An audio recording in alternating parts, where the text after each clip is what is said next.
The wicked witch of progressivism is dead, right?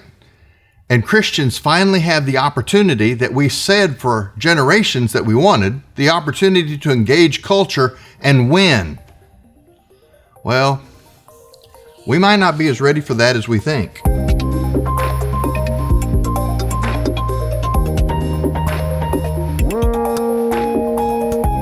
There is right now an interesting general movement within our culture to reject progressivism, and that movement appears to be happening at virtually all levels of American life, especially among Gen Z, the generation which is forecasted to become one of the most conservative generations in American history.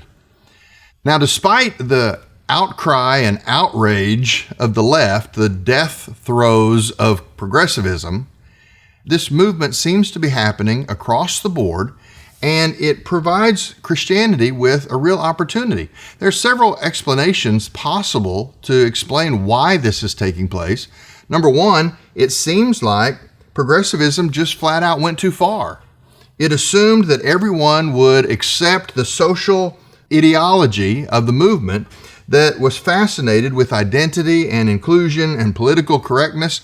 They thought they would simply overwhelm the culture and that the vast majority of Americans would acquiesce over time, and that has not happened. Another explanation is possibly that progressivism simply misread the room. They thought that Americans would grow to recognize that the worldview promoted by the leftist elite in this country would eventually become persuasive and attractive to the average American. And yet, what they discovered is middle America, particularly, has no interest in what the New York Times thinks or what the LA Times tells us we should believe. For a variety of possible reasons, the left is in decline and the culture is coming back towards the middle. But the church, particularly evangelicalism, may not be as ready to seize the moment as we thought we were. The fact of the matter is, evangelicalism over the last couple of generations has in some ways compromised itself by attempting to emphasize the ability to work with the elite while the country seemed to be drifting to the left. The result of that has been that much of the major evangelical leadership in this country has become comfortable with progressivism. Meg Basham has a book that came out in July of last year that is a powerful indictment of the current state of evangelical leadership. It's called Shepherds for Sale. It is a hard book to read in the sense that it makes you just want to punch somebody in the nose.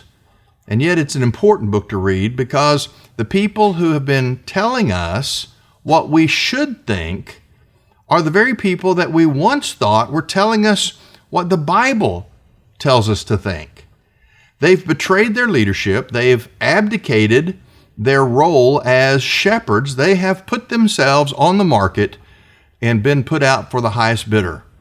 What that means is that for the last 50 years, evangelicalism, in an attempt to be acceptable to the left, we have overemphasized grace at the expense of proclaiming truth. Randy Alcorn has an interesting little book. It's a brief, short read, but it's called The Grace and Truth Paradox. And his argument is that a movement with grace only, without truth, will allow anything to happen because we don't want to hurt people, we don't want to offend people, we want to accept people however they are. We show them grace, but we provide no boundaries, no standards by which they can rightfully find their way to God by pursuing truth.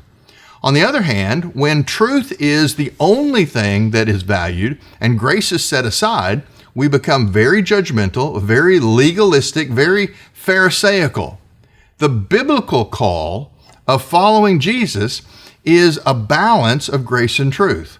Well, what I have seen as the country has become increasingly divided is that there is an element within Christianity that has pursued truth to the point that they are very harsh and judgmental. They don't want to lead the nation toward Jesus. They want to defeat all enemies as though the enemies on the left were the real enemies. That's a failure to understand spiritual warfare. Those who are not followers of Jesus, by and large, are not our enemies. They are deceived prisoners of war held by the real enemy, the one who has opposed God from the beginning. So how do we take our pursuit of truth, our inclination to offer grace, and find our way back to where a balance of those two things allows us to impact the culture and to be ready with answers, to be able to speak the truth, to preach the gospel, as Paul put it, in season and out of season, to always be ready with an appropriate word? Well, first of all, I say first of all because there are several things, and we may explore this in future episodes of Truth Currents, but first of all, we've got to get past this ingrained reluctance that evangelicalism has developed, an ingrained reluctance to offend or upset anybody that we talk to. The left, in an attempt to, they are just grabbing at whatever straws they can. They know that their ideology is going down, and so they are throwing mud right now at conservative Christianity, particularly evangelicalism. And the new buzzword, and I've talked about this before, the new buzzword is Christian nationalists. Now, Christian nationalists is just the latest version of what the progressive left has always tried to do in labeling us with scary names. At first, it was the Christian right, as though we had a different little subsect, a little ghetto within conservatism that was uniquely Christian. Well, then it was the far Christian right. Ooh, that's scary. These are extremists. They're radicals. Then that's where we went next. It was the radical or extreme Christian right. You see, none of this changes. Biblical Christians have always been in the same spot. In fact, what has traditionally been called the radical or extreme Christian right, the far right, there was a time in America when we called that the center. Biblical Christianity is exactly where it has always been. It's the culture that has shifted, but the language used to describe conservative Christians, Bible-believing Christians, has always had this tinge of panic to it because they're dangerous. They have evil intent. They're out to get us all. You've heard the craziness of the left. Christians want to put everybody in concentration camps, and Christians want to take away your right to think, and it's all malarkey. Well, it was Christian right, it was far Christian right, then it was radical Christian right, then it was extreme Christian right, and the latest version of the same old thing is Christian nationalists. Ooh, that even sounds bad. Christian nationalists, they want to take over the country. Listen, there may be a handful of people out there promoting a Christian political party that sort of runs the politics of a nation, but they are an incredibly tiny group of people. By and large, Christians are not interested in controlling the government. In fact, it's just the opposite. Christians' only interest in government at all is to downsize government so that government becomes less and less intrusive into our lives. Not only do we not want to control government, we just want government to do its job and leave us alone. But we have to get to the place where these name-calling strategies of the left don't impact us. You see, part of the reason the evangelical leadership has abandoned their rightful role of influencing churches from a biblical standpoint is because they have developed a real affinity. They love to see their name in the New York Times quoted approvingly. They like to move with the movers and shakers. They like to stroll through the halls of power and be somebody. The problem is, the strategy of Jesus followers has never gone in that direction. In fact, our heroes are exactly the opposite. Our heroes are John the Baptist. John the Baptist spoke truth to power. Now that's a catchy phrase in our generation. We're speaking truth to power. But in fact, the left is in bed with power, and the right is afraid to speak truth to power because we want to be liked. John the Baptist spoke truth to power, and he lost his head over it. Stephen, a deacon in the first church in Jerusalem in the first century, Stephen became not just a deacon that served the church, but he became the first martyr in the movement of advancing the cause of Christ. And in the process of becoming a martyr, he was faithful to deliver truth in a graceful way in presenting the gospel, even in the shadow of his own death. All of the heroes of God's Word, and frankly, all of the heroes of 2,000 years of Christian history have been people who were willing to stand for truth, to speak truth with grace, unhindered by this temptation to compromise the message because we want to be liked. Listen, they're going to call us names, but here's the thing. If you're afraid of names like Christian nationalism, you should just wave the white flag right now. Just give up, because they're always going to have some catchy new label to make us sound like we're, dripping saliva and sharpening our fangs and we're coming to get everybody. The fact of the matter is, part of the reason Christianity survived and the Roman Empire did not is because as the empire crucified and executed Christians, the Roman neighbors saw those executions and said, wait a minute, that guy, that man, that was the best man I know. We have always changed the world, not by controlling politics, not by electing politicians, but by living a Jesus life on full display with truth and grace as we share with those who we have contact with. If Gen Z, the young generation, if they're coming back to a more conservative stance in our culture, will the church be there with the ability to offer a way for them to shape that impulse? They're looking for something that they have not seen in America in their lifetime. We are the ones holding the repository of truth who should be able to, with grace, help them frame the very thing that they're looking for. We have the answers to Gen Z's questions. But if evangelicalism is still interested in kissing up to the left and the remnant of those movers and shakers in power, we've abdicated our responsibility. We must define the nation by common commitments, common culture, common principles, and to some considerable degree, a common language. I mean, there are positions that we need to hold that are consistent with a biblical worldview. Underneath all of that, we have to understand that there is right and wrong. There is good and evil. There is sense and nonsense.